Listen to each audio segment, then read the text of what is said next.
Good morning, YouTube. Big D here, coming to you live and in person. That's right, live and in person. That's better than dead on a slab in sunny Kansas City.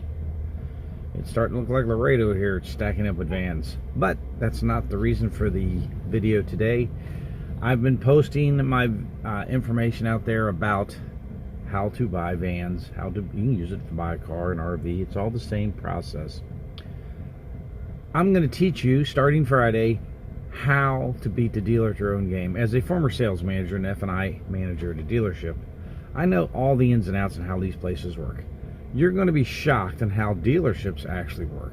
The structuring of the inside. For instance, did you ever wonder about those dock fees that are like $265 to $300? Do you know what you're paying for?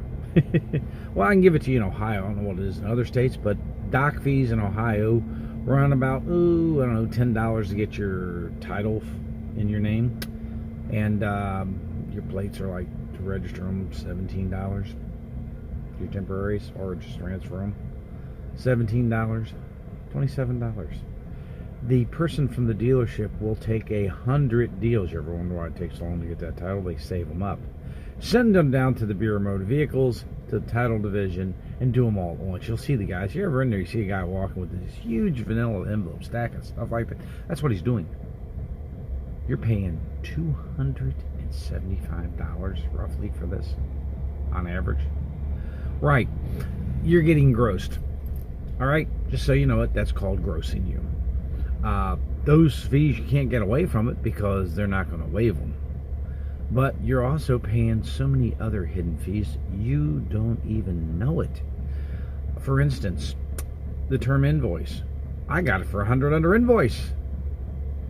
Well, you bought it for $100 less than the dealer paid for it?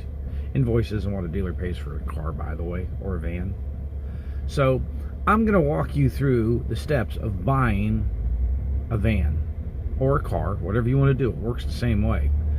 And you're going to find out that you have already lost money the moment you walked into the dealership. And I'm going to explain that in my first video. What do you do first? And I can generally tell you what you guys are going to say. Well, the first thing you do is you go to the dealer, you find myself a van. Let's say let's go Ford. I go to the Ford dealer and I find myself that Transit that I wanted. That high top extended. Yeah. And then I go in and see a salesperson. And here's what he does. Hi, Mr. Such and Such. Welcome to XYZ Ford. How may I assist you? I'm looking for a Transit. Great, great. And they'll walk you around a lot and find one.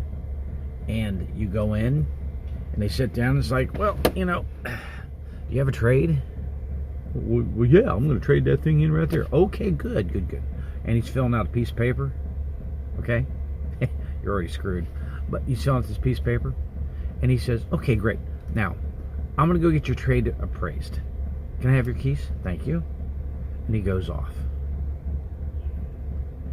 Now, when he comes back, he sits down with you and, you know, talks to you about your trade. Now, before this, he's already got you to commit on a paper. It's called a 4-square system. It's like a big 4 squares. Doom, doom, doom, doom. Tops a bunch of information. It's called 4-square. You're in what's called a TO house. The salesman has no idea what this van cost. He's basically an idiot.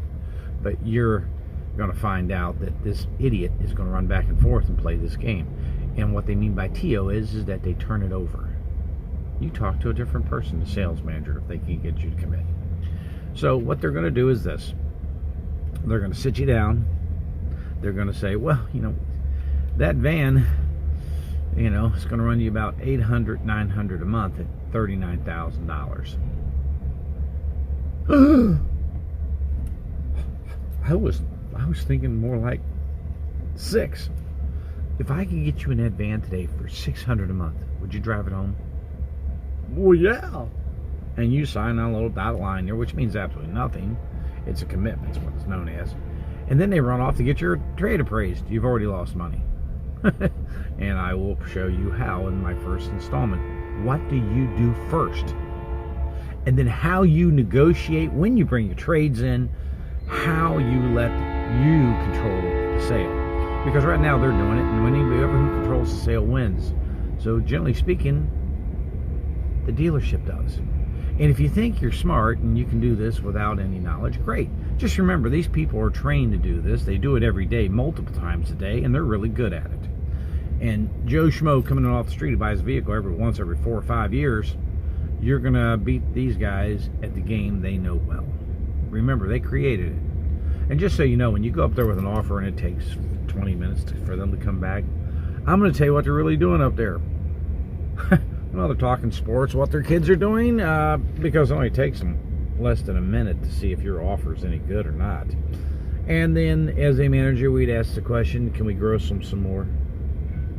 Yeah, I think I can get another 20, 30 a month out of this fool. Okay, let's go for it. And they put that big and write that different payment on there, and they come back with it because you offered 600, and they're going to come back with 750 times 60. That's a setup, and I'll explain why. Watch the series. Learn how to save money. Learn how you can actually change your credit scores before you ever go to the dealer. Because there's 3 tiers of credit. You want to be in the highest tier you can get because it gets the lowest interest. And oh, by the way, I'm going to teach you how the finance officer makes money and why you don't finance at dealerships. So stick around, starting Friday. This is going to probably be a 5-6 part series on how to purchase vehicles. You're going to be shocked, but you're going to be well educated. And the next time you go into a dealership, they're generally not going to like you. I've had people who I've actually talked through this process on the phone with, who have used it and were shocked at how well it worked. Stick around.